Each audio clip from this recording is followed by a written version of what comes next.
Bienvenidos a un nuevo video del módulo El mundo de los hongos. En este video voy a realizar la introducción a dos micosis oportunistas, la criptococosis y la neumocistosis. Pero antes de iniciar, recordemos nuestros objetivos de aprendizaje. Nuestro primer objetivo de aprendizaje es explicar las diferentes especies de hongos a través de la descripción de sus características morfológicas, sus estrategias de reproducción, su estructura y transmisión, las células y tejidos que infectan, las patologías relacionadas junto con sus complicaciones para definir su rol patogénico en el huésped.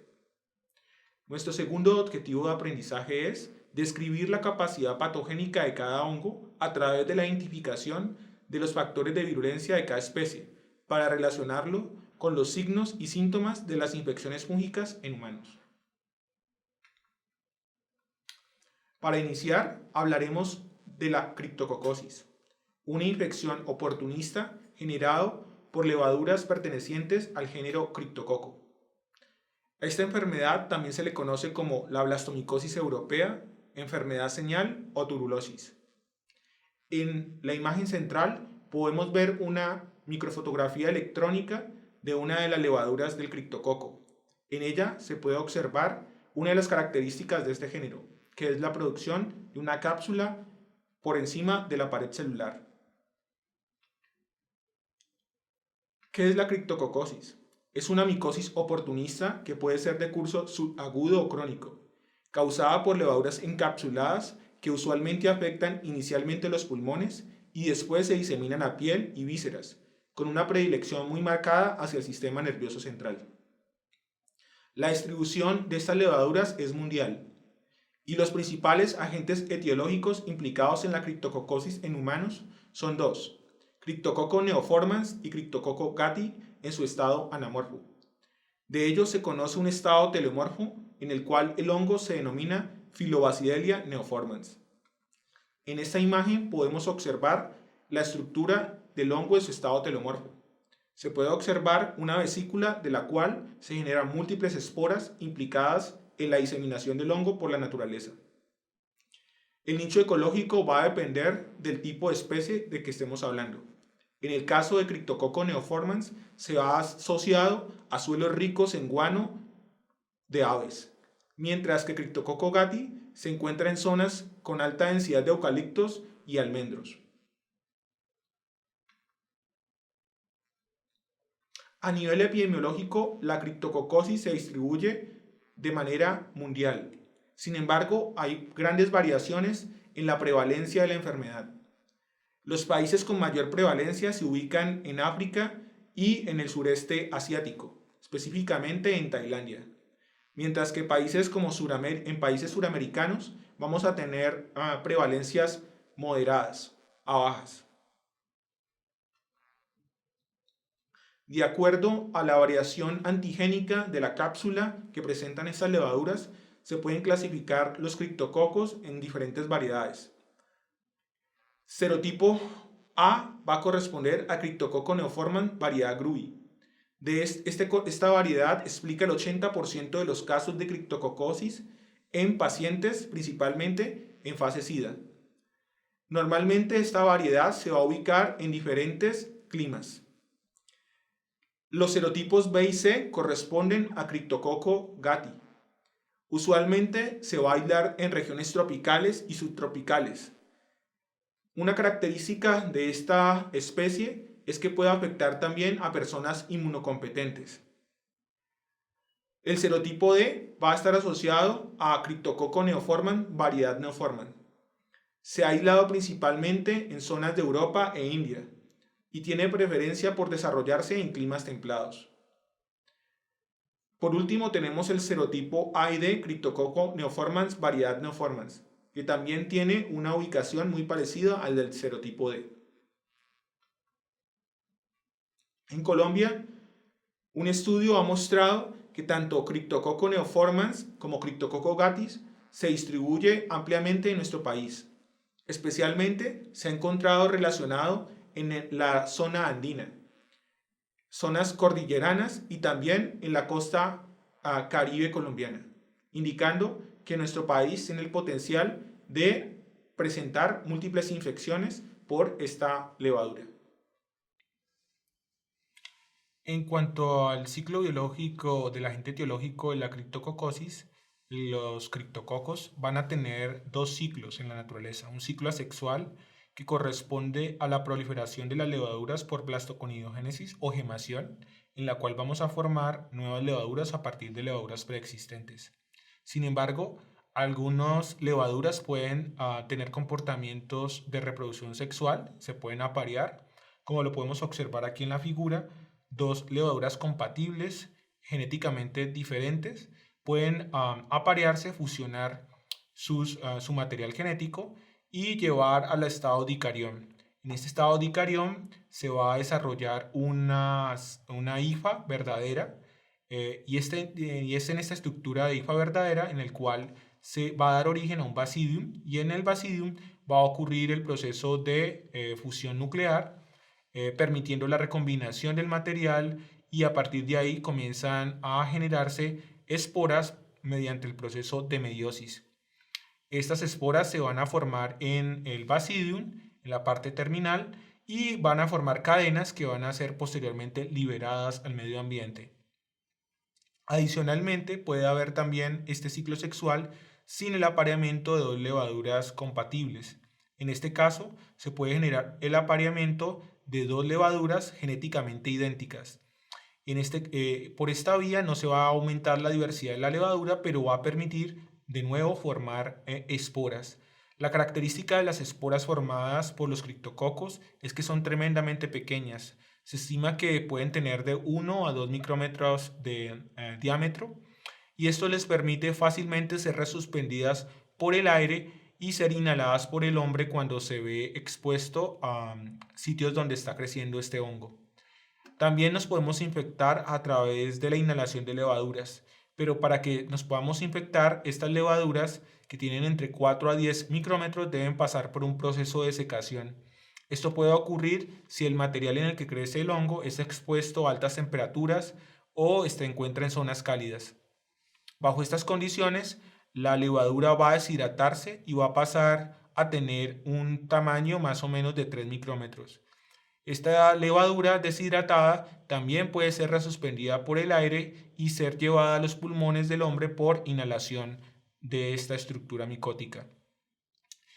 Otras vías de infección para la criptococosis corresponde a la inoculación traumática, que es poco frecuente, y también se ha reportado algunos casos en los cuales podría haber ocurrido la infección mediante el trasplante de tejidos infectados. El desarrollo de la criptococosis va a depender básicamente de tres factores. Uno es el estado inmunológico del hospedero. El segundo va a corresponder a la capacidad patogénica de la cepa de criptococo con el que se infecte el paciente. Y el tercero va a corresponder al tamaño del inóculo, básicamente la cantidad de levaduras o esporas que son inhaladas por un sujeto. De estos tres factores, el que más se conoce y el cual se considera que es el factor más preponderante es el sistema inmunológico, la defensa del huésped. Respecto a esto, se conoce que una vez se inhala las conidias o las levaduras o las esporas, se va a generar una inducción de la respuesta inmune. Esto va a depender fundamentalmente de los componentes de pared, como los galactosilumanonos, la quitina y los betaglucanos. Se ha encontrado que diferentes cepas pueden llevar a la activación de las células dendríticas y la presentación de estos antígenos a los linfocitos TCD4. Y parece ser que estos patrones moleculares asociados a patógenos, pueden modular la respuesta inmune tanto hacia un perfil TH2 o TH1. Se ha encontrado que el perfil TH1 es muy eficiente en la eliminación, la fagocitosis y la eliminación de las levaduras y las esporas.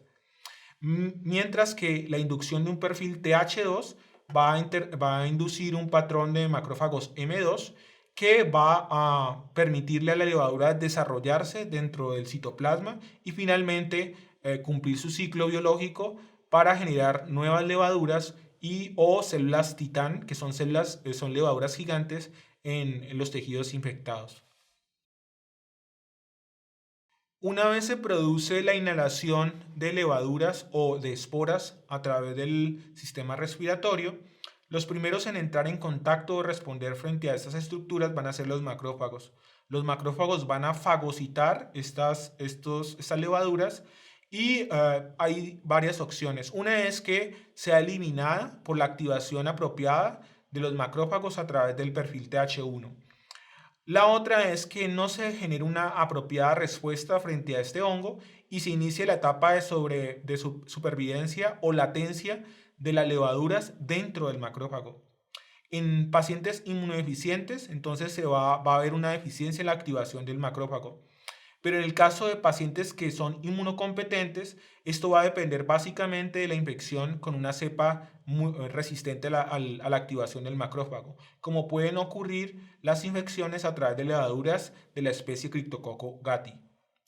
En estos casos, entonces, la levadura va a proliferar dentro del macrófago, va a haber una proliferación intracelular y pueden ocurrir varios eventos. Uno de ellos es que se induzca la lisis del macrófago, generando la liberación de las levaduras hacia el medio extracelular. La otra es que finalmente las levaduras eliminen la cápsula que las protege y permitan la salida del macrófago a través de un mecanismo conocido como bomocitosis. Una vez sale la levadura al espacio extracelular, puede iniciar su ciclo de división celular a través de gemación o puede también inducir la formación de células gigantes, también conocidas como células titán. En los tejidos infectados, entonces se pueden observar tanto levaduras como las que podemos ver al lado derecho, aquí señaladas, o podemos ver las células titán que corresponden a levaduras de gran tamaño.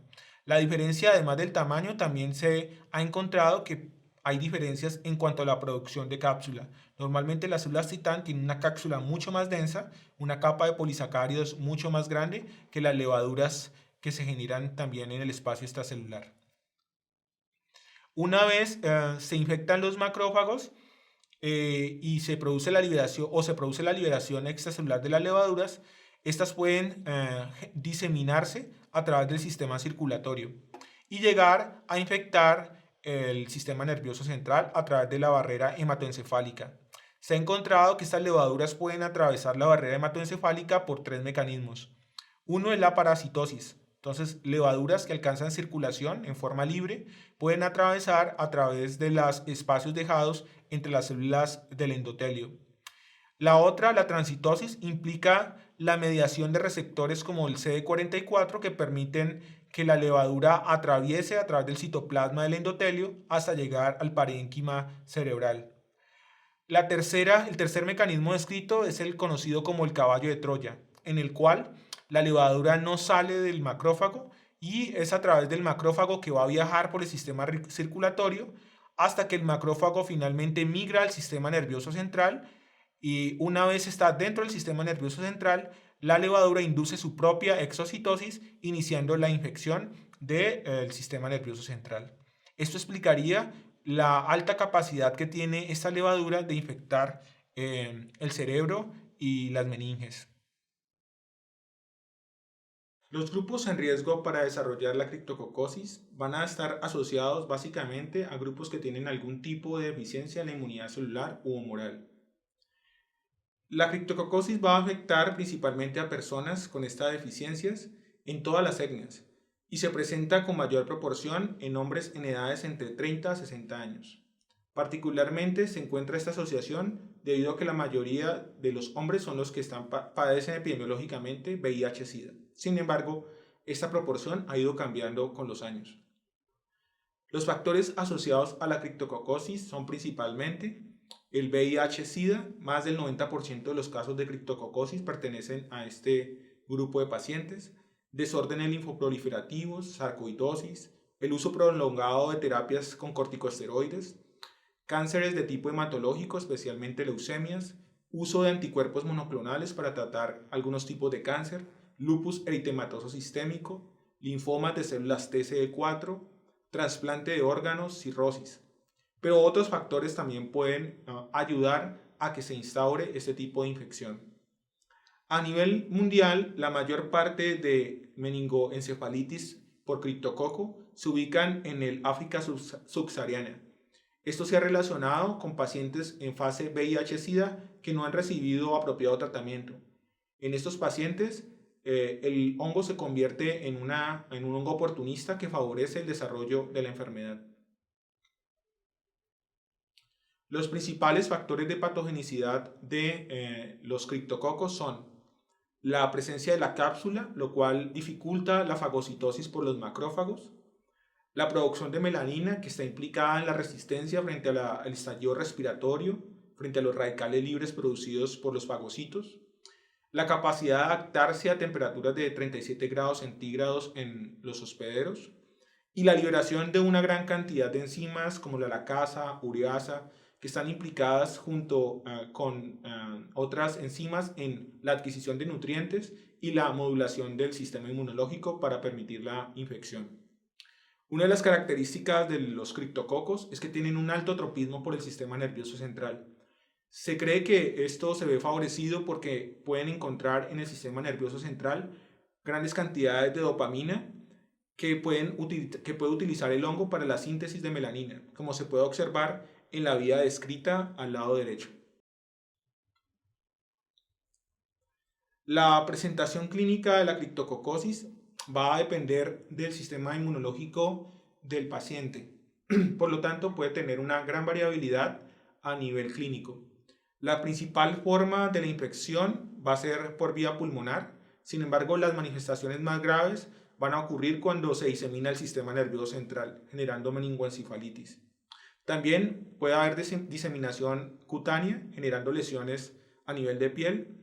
Y otros sitios con menor frecuencia afectados pueden ser la próstata, la médula ósea, el ojo, entre otros.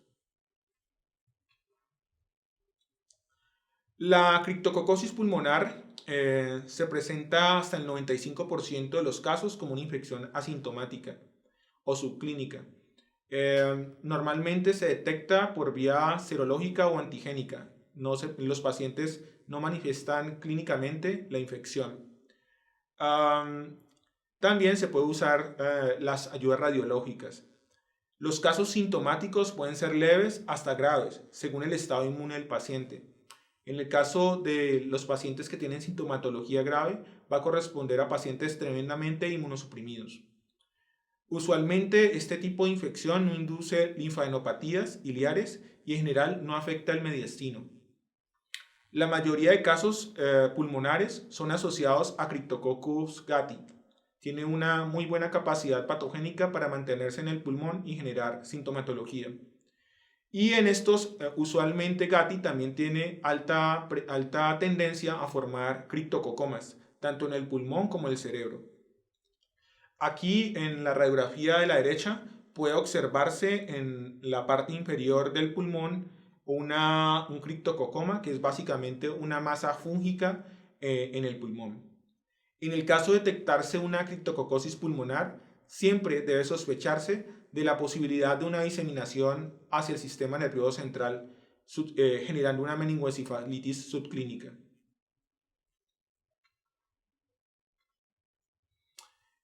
La criptococosis en el sistema nervioso central ocurre principalmente en pacientes en SIDA no tratados, cuando el conteo de linfocitos TCD4 se encuentra por debajo de las 100 células por microlitro. Se origina a partir de un foco pulmonar, es decir, se origina por diseminación desde el pulmón y posterior a una diseminación hematógena se manifiesta en forma subaguda o crónica y gradual. Uno de los problemas de la diseminación al sistema nervioso central es que en la mayoría de los casos la infección aguda no presenta síntomas y tiende a ir hacia la cronicidad. La afectación en el sistema nervioso central va a corresponder a una meningoencefalitis. Antes se creía que solamente era una meningitis, pero en la actualidad se sabe que hay afectación también del parénquima cerebral. Se considera que es la complicación más grave y tiene un desarrollo crónico. Normalmente va a manifestarse con síntomas como cefalea frontotemporal y retroocular con náuseas y vómitos. Son los principales síntomas. Algunos pacientes pueden manifestar confusión mental, también fotofobia. Y al final de la enfermedad comienzan a presentarse los signos clínicos patognomónicos de una meningitis, como es la rigidez de nuca y signos de Kernig y Brusinski positivos. También otra complicación en el sistema nervioso central es la formación de criptococomas. Al igual que en el pulmón, se pueden formar en el sistema, dentro del cerebro. Normalmente esta masa fúngica tiende a formar abscesos y que habitualmente se pueden confundir con neoplasias. El principal agente etiológico asociado con este tipo de criptococomas, tanto en pulmón como en cerebro, va a ser Cryptococcus gattii. En la imagen del lado izquierdo podemos observar una resonancia magnética nuclear, en la cual en la gráfica A y B se puede observar una masa que corresponde a un criptococoma en desarrollo. La otra forma de criptococosis usual es la cutánea. Normalmente es secundaria, pero también se puede tener una manifestación primaria por inoculación directa del hongo en piel. Esta forma primaria es muy rara. La mayoría de criptococosis cutáneas corresponden a criptococosis secundarias por diseminación desde el foco pulmonar. Normalmente se presenta entre el 10 al 15% de las personas que manifiestan la enfermedad. Las lesiones son únicas o múltiples y se encuentran en cualquier ubicación. Normalmente se reporta con mayor frecuencia en cara, cuello y tórax. La morfología de las lesiones que se desarrollan en piel son muy variadas, por lo tanto no se puede atribuir un patrón de lesión a la criptococosis cutánea. Podemos encontrar pápulas, pústulas, furunculoides, nódulos, placas verrugosas, celulitis, paniculitis. Eso nos indica básicamente que no podemos fiarnos de la lesión para poder diagnosticar una criptococosis cutánea. En la parte inferior podemos ver 3 imágenes que corresponden a diferentes tipos de lesiones en pacientes con criptococosis diseminada a piel. Vemos una lesión ulcerada, en la cual se puede ver la necrosis central de la úlcera. Pueden presentarse lesiones papulares, en el caso de esta paciente en la cara, o lesiones verrugosas y ulceradas cuando tienden a ser lesiones muy crónicas. En el caso de esta criptococosis, también se debe sospechar la diseminación al sistema nervioso central y una posible meningoencefalitis subclínica.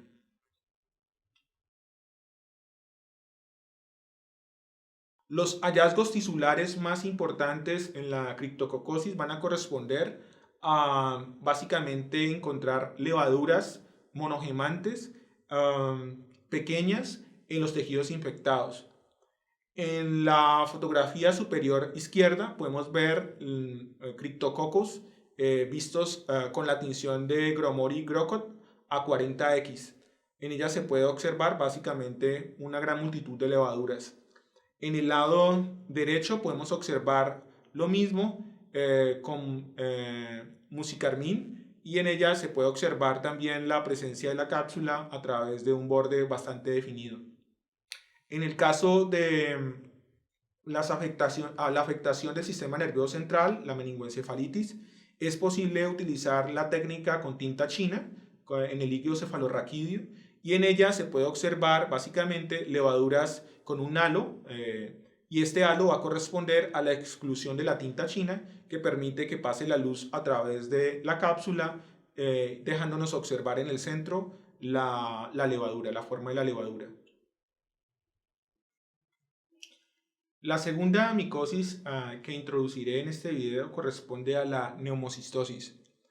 Esta es una neumonía intersticial que va a afectar esencialmente a pacientes VIH-Sida o tremendamente inmunodeprimidos.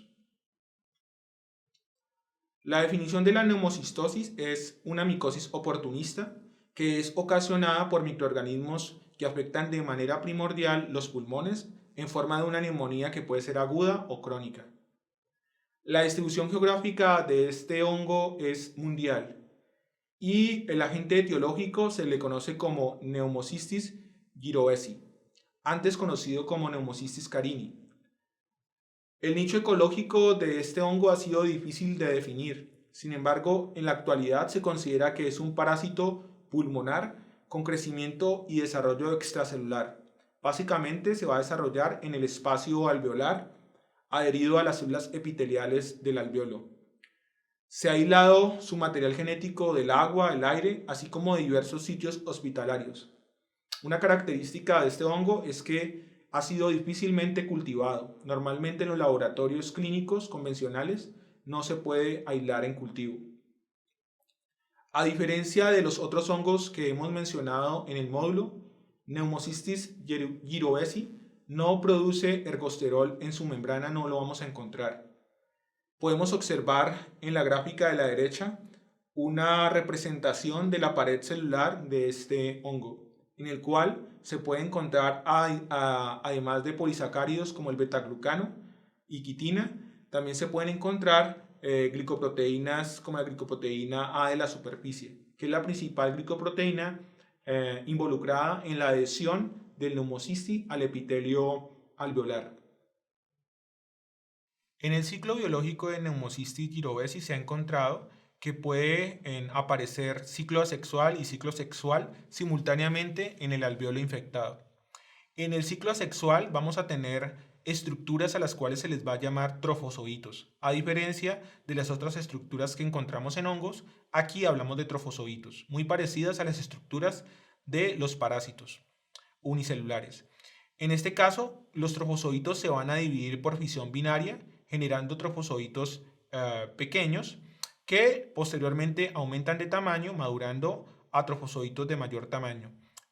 Por el ciclo sexual vamos a tener que los trofozoitos pueden recombinarse, van a estar en estado haploide y va a ocurrir un proceso de conjugación.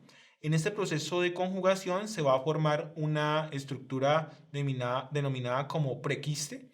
El prequiste va a corresponder a un trofozoito que comienza a sintetizar una pared extracelular que lo va a proteger durante su desarrollo y maduración. Una vez se forma este prequiste diploide, comienza el desarrollo y la multiplicación del material genético, aumentando el número de estructuras dentro del prequiste, hasta que se maduran, y dentro de la maduración vamos a tener múltiples trofozoitos en el interior de este prequiste. Finalmente, cuando el prequiste madura, a quiste maduro, se va a desenquistar y va a liberar los trofozoitos al medio extracelular para seguir bien sea el ciclo sexual o seguir un ciclo asexual de reproducción. Estructuralmente vamos a tener que los trofozoitos van a estar en contacto directo con los neumocitos tipo 1 en el pulmón. En esta microfotografía electrónica podemos ver los trofozoitos, en los cuales se puede indicar a través de la letra T, y también vemos el núcleo de estos trofozoitos.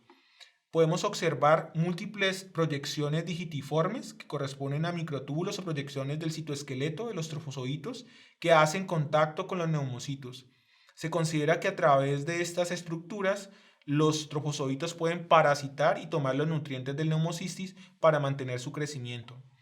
En la parte superior podemos observar un trofozoito y las estructuras básicas que lo componen. Podemos observar la presencia de mitocondrias, ribosomas, microtúbulos, retículo endoplásmico y núcleo. Una vez estos trofozoitos pueden hacer ciclo sexual, entonces pueden formarse prequistes y quistes. En esta fotografía podemos observar un prequiste en el cual se pueden observar solamente dos esporozoitos en formación o trofozoitos en formación. Una vez comienza la maduración del prequiste, se aumenta el número de núcleos y estructuras en su interior, hasta que alcance un número de 8. Cuando madura, cuando tiene 8 estructuras en su interior, va a adelgazarse la pared y va a permitir la liberación de los trofozoitos al medio extracelular. En esta representación vemos la formación de un prequiste que aún está sin madurar, dado que todavía no ha alcanzado el número óptimo de estructuras en su interior. Podemos ver la presencia del núcleo, retículo, y lo más llamativo va a ser el desarrollo de una pared extracelular bastante gruesa. A nivel epidemiológico se ha encontrado que la exposición al Pneumocystis jirovesi es muy temprana, ocurre básicamente desde la niñez. Se ha encontrado que antes de los 4 años la mayoría de personas ya presentan anticuerpos contra este hongo. A partir de ahí, se ha asumido que puede permanecer en latencia en los alvéolos colonizados.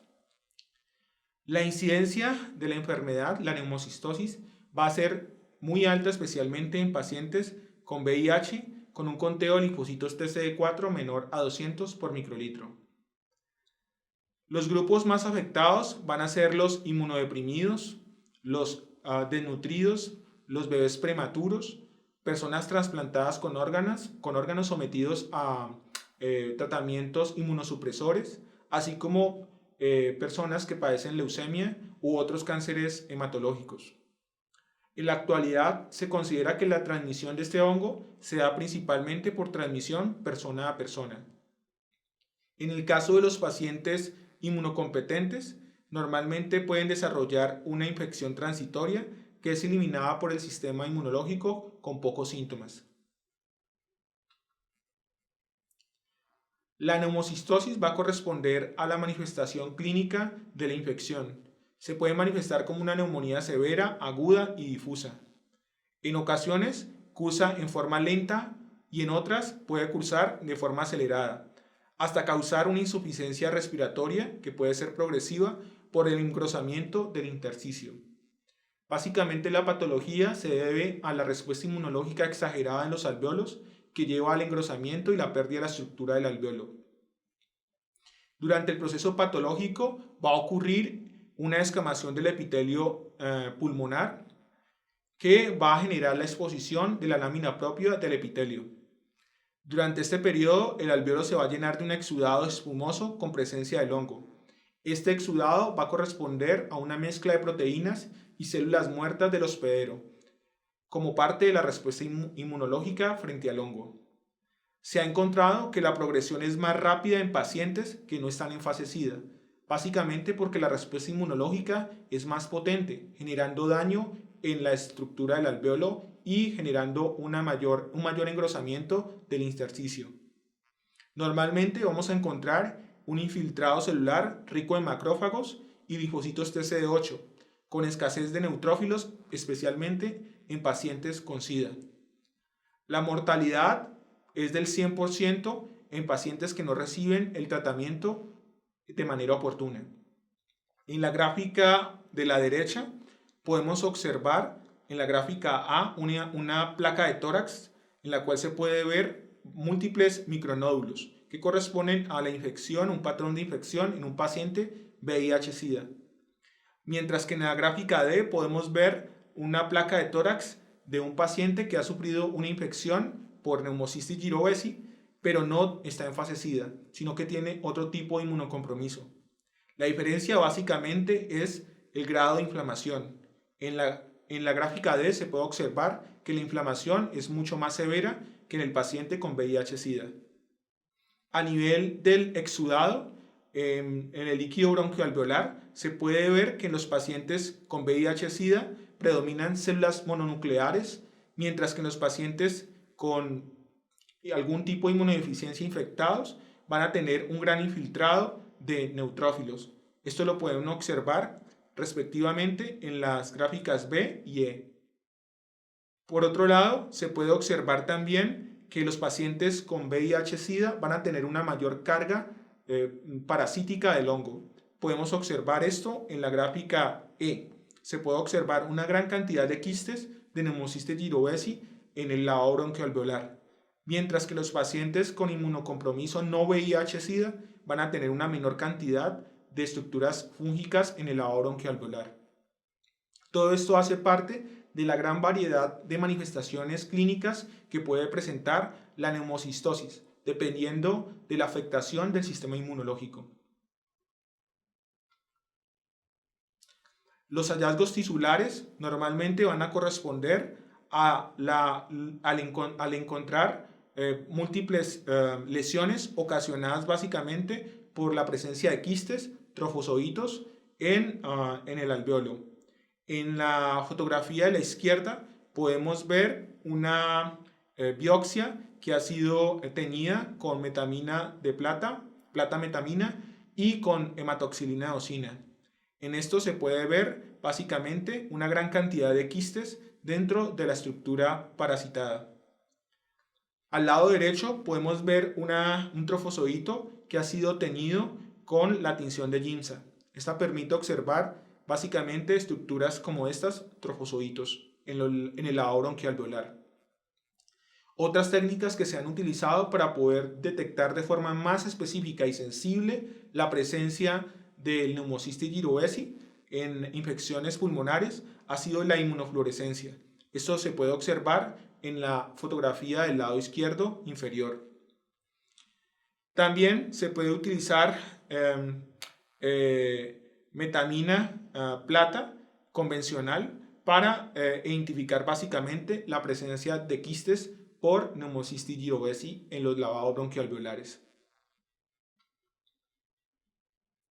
Otra manifestación clínica de la infección por Pneumocystis jirovecii corresponde a las infecciones extrapulmonares. Son extremadamente raras, sin embargo, pueden suceder en pacientes muy inmunocomprometidos. Usualmente se van a manifestar en pacientes VIH-Sida. Las infecciones óticas son una de esas manifestaciones. Inician como lesiones tipo pólipo que se localizan con frecuencia en el conducto auditivo externo y en ocasiones pueden llegar a obstruirlo, dificultando la capacidad auditiva del paciente. También pueden presentarse infecciones oftálmicas. Se presentan como coroiditis y las lesiones usualmente son pequeñas con placas blanco-amarillentas localizadas en la parte posterior de la retina.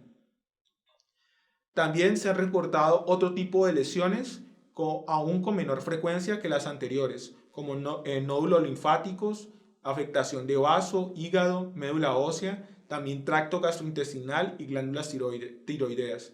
No hay que olvidar que el principal blanco del Pneumocystis jirovecii va a ser el pulmón. Estas corresponden a infecciones producto de diseminación tremendamente raras. Entonces, en este video hemos hablado básicamente de la definición y características biológicas de los agentes etiológicos implicados en la criptococosis y la neumocistosis. También hemos hablado del ciclo biológico, la fase saprófita y la parasítica de cada uno de ellos. Hemos mencionado los principales factores epidemiológicos implicados en la enfermedad y también las formas clínicas más frecuentes causadas por los agentes patógenos de la criptococosis y la neumocistosis.